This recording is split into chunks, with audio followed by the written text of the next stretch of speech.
Set, আমরা set সম্পর্কে সবাই কম বেশ জানি, কেননা আমরা পূর্বের ক্লাসে এই সেট সম্পর্কে জেনে এসেছি। তারপর আমরা আর একটু যদি উল্লেখ করি এখানে যে এই সেট কি, সেট হচ্ছে বাস্তব বা চিন্তা জগতের বস্তুর সুনির্ধারিত সংগ্রহকে সেট বলে।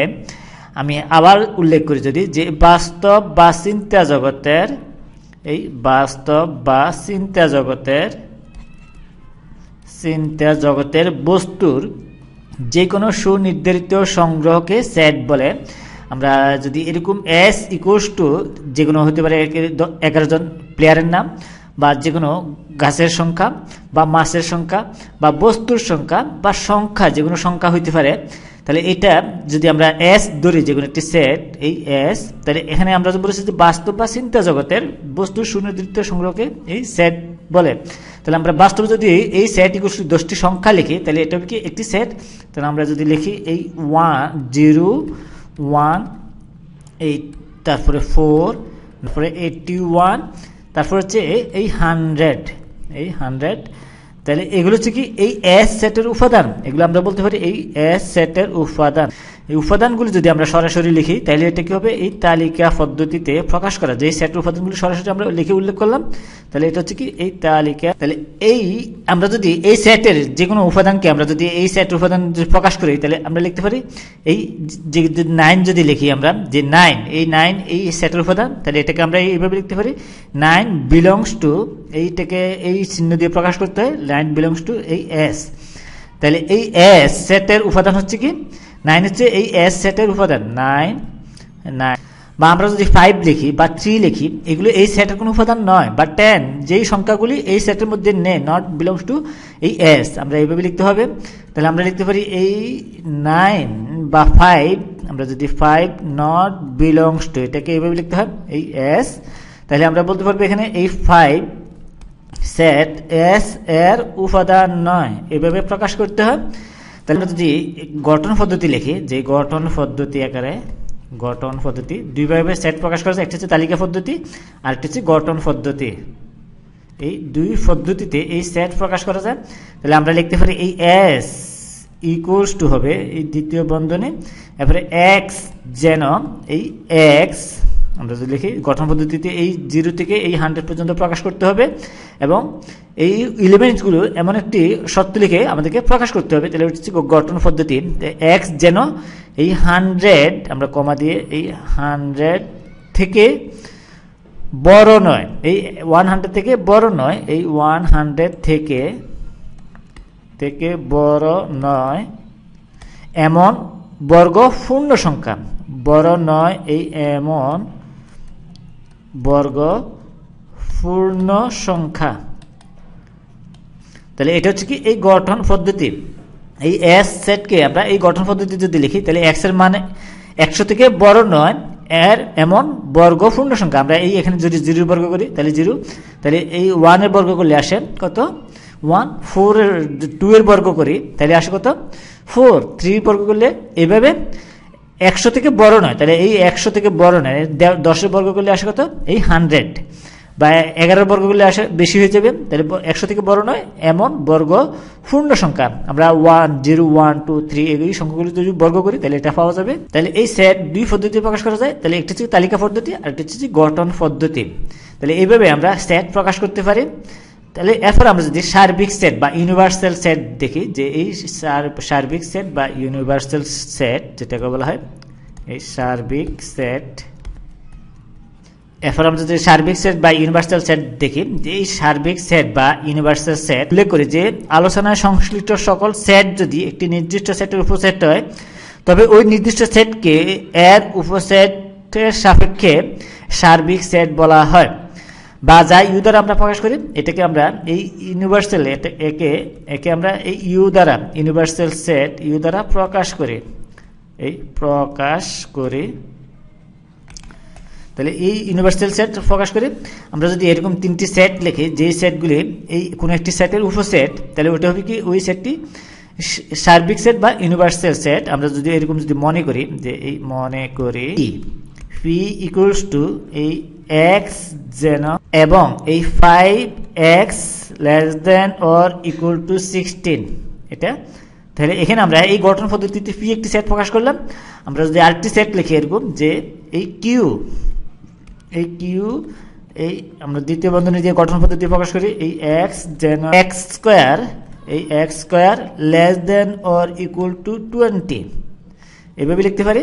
এরপর আমরা যদি আরেকটি সেট প্রকাশ করি যে এইভাবে এই আর এবং এই আর ইকুয়ালস টু এরকম হয়, এই এক্স যেন এই এক্স ধনাত্মক পূর্ণ সংখ্যা হয় যেটা রুট ওভার বর্গমূল এই x less than or equal to 2।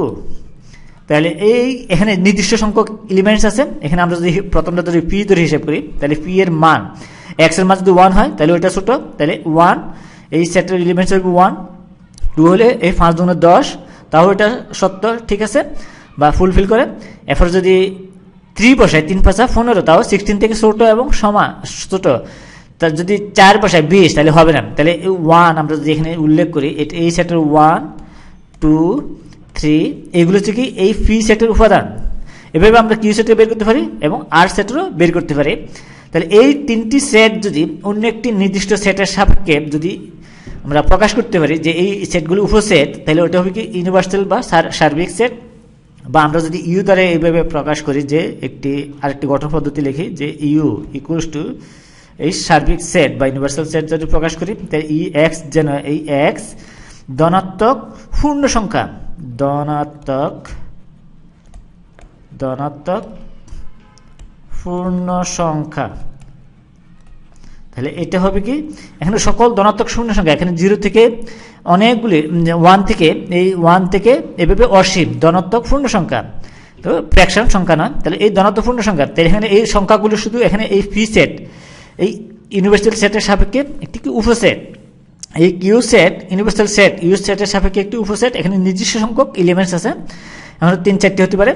বা আমরা যদি এখানে 1 এর বর্গ করি 1, 2 এর বর্গ করলে 4, তারপরে 3 বর্গ করলে 9, 4 এর বর্গ করলে 16, এভাবে যেই উপাদানগুলো পাবো এটা হবে কি কিউ সেটের উপাদান।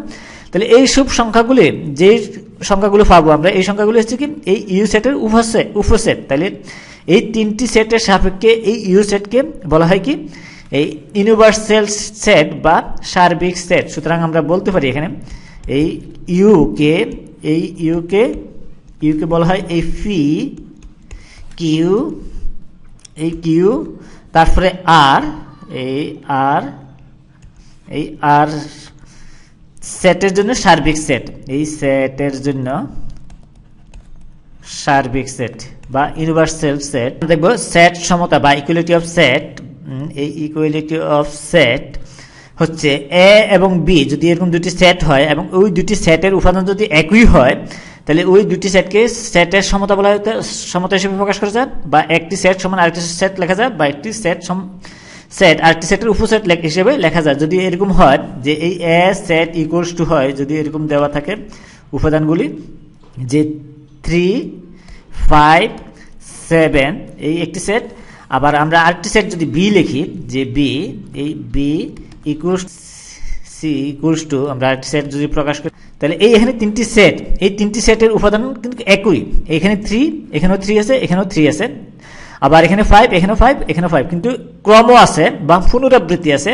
তাহলে এই সেটগুলি হচ্ছে কি এই সবগুলি সেট আমরা বলতে সেটের সমতা হিসেবে প্রকাশ করতে পারি। তাহলে আমরা এখানে লিখতে পারি এই এ সেট ইকুয়ালস টু আমরা লিখতে পারি বি সেট, এই বি সেট। আবার বি সেট ইকুয়ালস টু আমরা এখানে পাই যে এখানে বি সেট ইকুয়ালস টু আমরা লিখতে পারি এই বি সেট ইকুয়ালস টু লিখতে পারি সি সেট, কারণ বি এবং সি সেটের উপাদান সংখ্যা উপাদানগুলি একই কিন্তু পুনরাবৃত্তি হয়েছে বা ক্রম হয়েছে, কিন্তু এখানে উপাদানগুলি একই। তাহলে আমরা এই সেটগুলি বলা হয়েছে যে এই সেটের সমতার সংজ্ঞা অনুসারে আমরা বলেছি যে যদি দুটি সেটের উপাদান যদি একই হয় তাহলে ওই সেটগুলিতে সেটের সমতা বলা হয়ে থাকে বা ইকুয়ালিটি অফ সেট বলা হয়ে থাকে। তাহলে এটার সমান আমরা লিখতে পারি সি। বা সুতরাং আমরা এটা লিখতে পারি এই এ সমান বা এই সুতরাং আমরা লিখতে পারি এই এ সেট সমান বি সেট, এই বি সেট সমান সি সেট, এই সি সেট। বা এটাকে আমরা এই হিসেবে লিখতে পারি যে এই এ সাবসেট অফ বি বা উপসেট বলা হয়ে থাকে এ সাবসেট অফ বি, এই বি এটা এই হিসেবে লেখা যায়, বা উপসেট হিসেবে লিখতে পারি, বা বি সাবসেট অফ সি, এটা এই হিসেবে লেখা যায়। আমরা লিখতে পারি বি, আমরা যদি লিখি যে এই বি সাবসেট বা উপসেট আমরা জানেন, তাহলে উপসেট অফ সি এই হিসেবে আমরা কি করতে পারি, প্রকাশ করতে পারি। তাহলে এটা হচ্ছে কি এই সেটের সমতা বা ইকুয়ালিটি অফ সেট, এটাকে আমরা বলতে পারি। তাহলে এই সেট ইকুয়ালিটি কি আমরা জানলাম। তাহলে এক্ষেত্রে আমাদেরকে মনে রাখতে হবে যে ক্রম বা পুনরাবৃত্তি সেটের উপাদান হতে পারে না। আমরা এখানে মনে রাখতে হবে যে এই ক্রম বা পুনরাবৃত্তি